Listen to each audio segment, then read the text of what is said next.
Hey everyone, in this video we're going to be changing the battery to this Ford key fob remote entry to the car. Now this one is off a Fiesta, but it will work for all the models as long as it's this actual key fob to be able to follow along with. All you're going to need for this video is the key fob itself, a replacement battery. This is a CR2032. It's got a couple of different names, I'll leave them in the description below, but it's this battery you want. And then you want a small flat-headed screwdriver. It's super easy, don't pay anybody to do this. It won't take you more than a few seconds. You're going to take that screwdriver and turn over the fob in the back, insert it into that gap there, then firmly but lightly you just want to apply pressure upwards, levering it out, and then away it goes. So just that motion, that move it vertically, and it slides this down and out. After that, it's held together with these two little clips here, so it's basically the same. Pop your screwdriver in and gently release those clips, one on each side.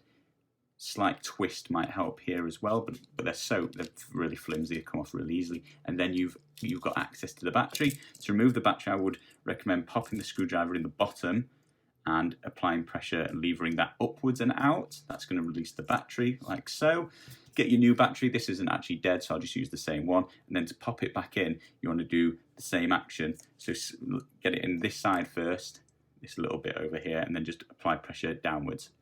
And it'll click in, put it back together as easy as pie. Click that side in, and then make sure you've got it the right way around. It's fairly obvious, but just slide those two parts back together and you're done. Bob's your uncle, Fanny your aunt. Thank you ever so much for watching.